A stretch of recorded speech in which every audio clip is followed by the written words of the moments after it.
The following is a short story, The Storyteller, by H. Munro, pen name Saki, presented by ListenToGenius.com, narrated by Alan Sklar.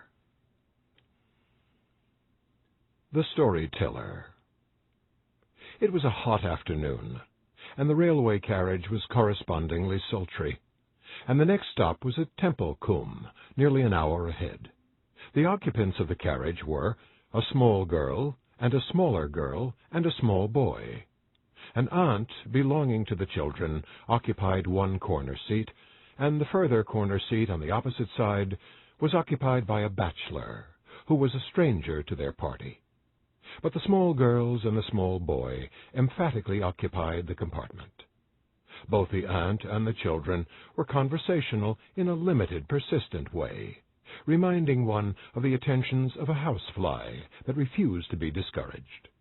Most of the aunt's remarks seemed to begin with, "Don't," and nearly all of the children's remarks began with, "Why?"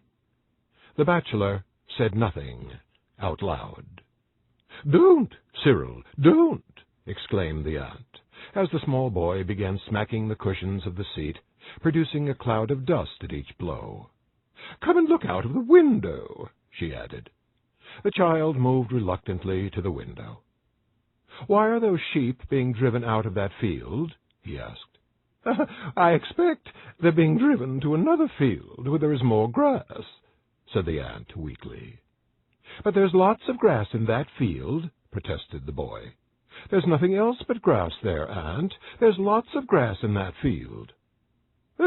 "Perhaps the grass in the other field is better," suggested the aunt fatuously. "Why is it better?" came the swift, inevitable question. "Oh, look at those cows!" exclaimed the aunt.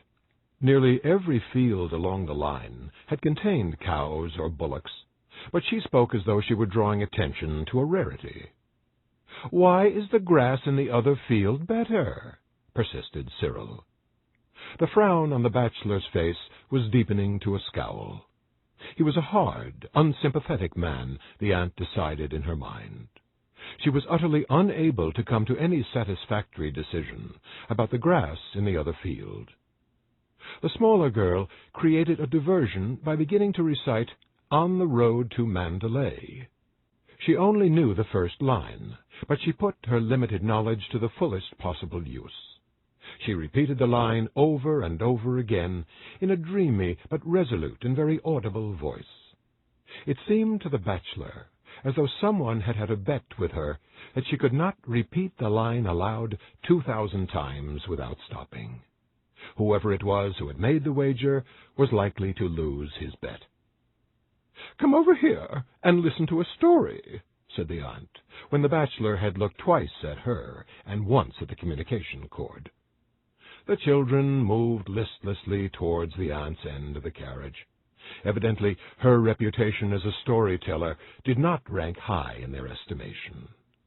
In a low, confidential voice, interrupted at frequent intervals by loud, petulant questions from her listeners, she began an unenterprising and deplorably uninteresting story about a little girl who was good, and made friends with everyone on account of her goodness, and was finally saved from a mad bull by a number of rescuers who admired her moral character.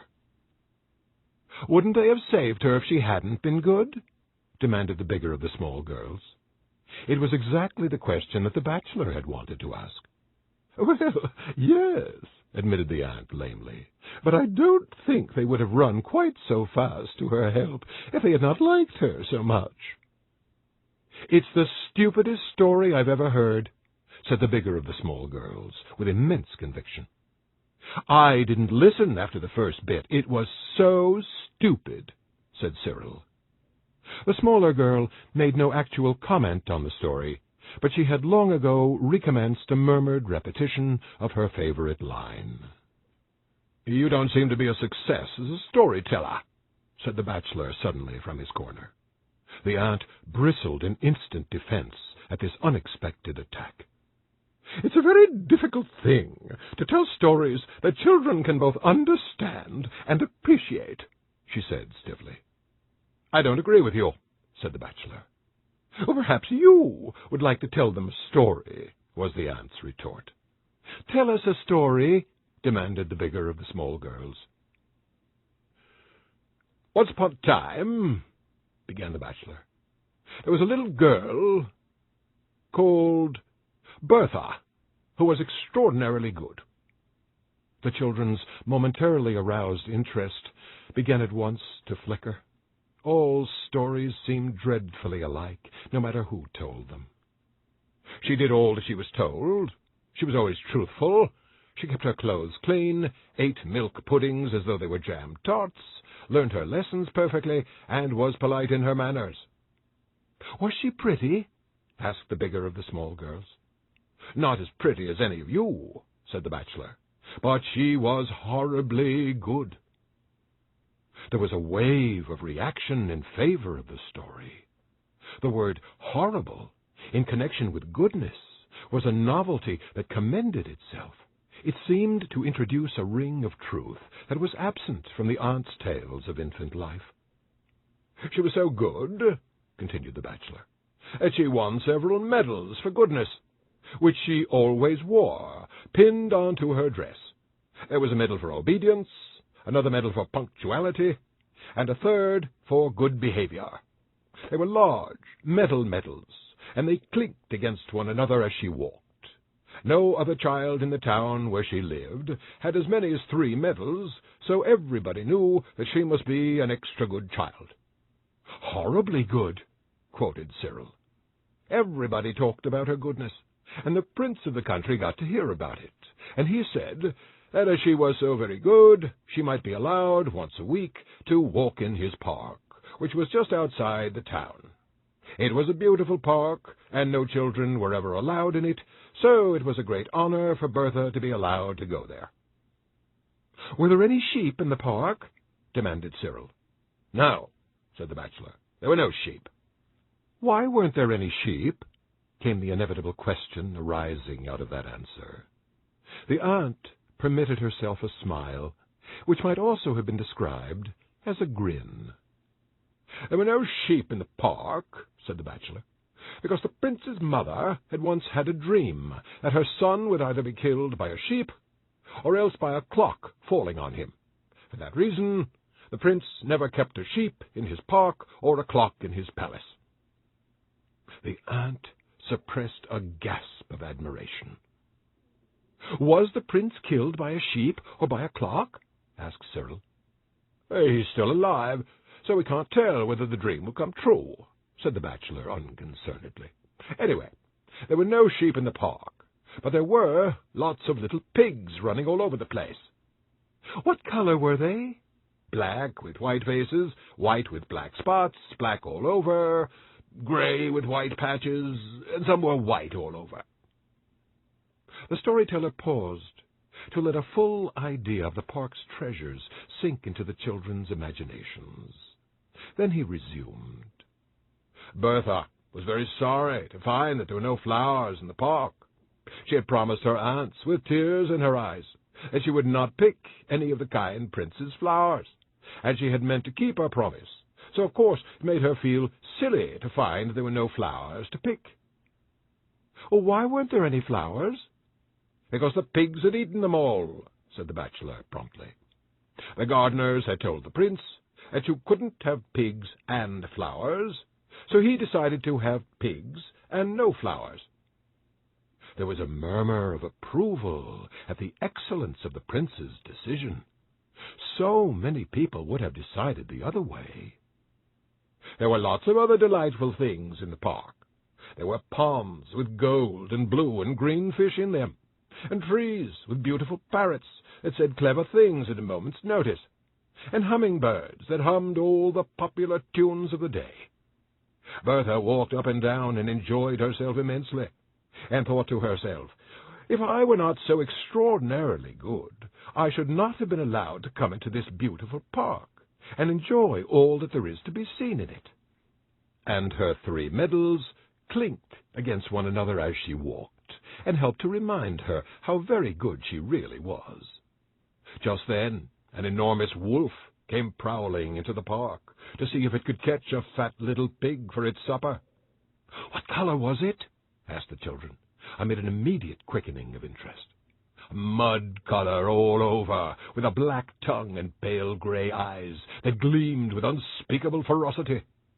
The first thing that it saw in the park was Bertha. Her pinafore was so spotlessly white and clean that it could be seen from a great distance. Bertha saw the wolf, and saw that it was stealing towards her, and she began to wish that she had never been allowed to come into the park. She ran as hard as she could, and the wolf came after her with huge leaps and bounds.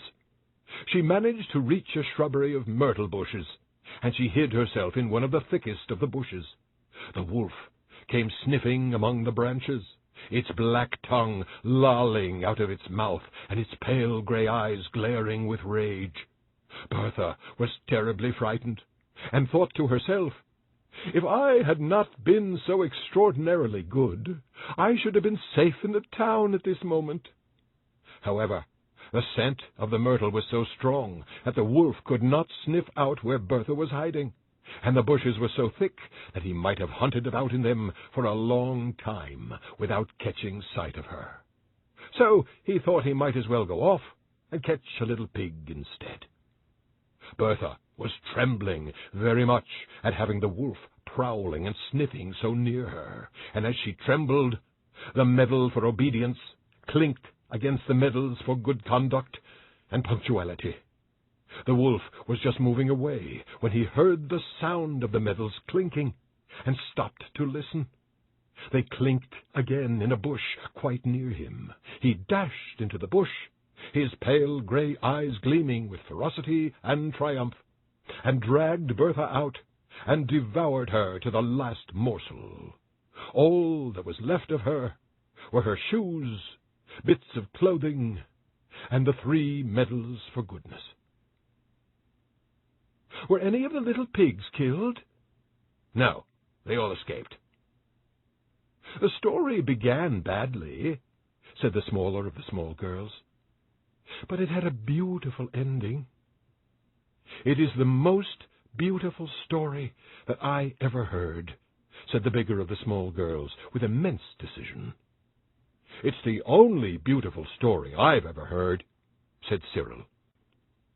A dissentient opinion came from the aunt. A most improper story to tell young children. You have undermined the effect of years of careful teaching. At any rate, said the bachelor, collecting his belongings, preparatory to leaving the carriage, I kept them quiet for 10 minutes, which was more than you were able to do. Unhappy woman, he observed to himself, as he walked down the platform of Temple Combe Station. For the next 6 months or so, those children will assail her in public with demands for an improper story. This is Alan Sklar for ListenToGenius.com. Thank you for listening. This audio program is copyrighted by Redwood Audiobooks. Permission is granted to download for personal use only, not for distribution or commercial use.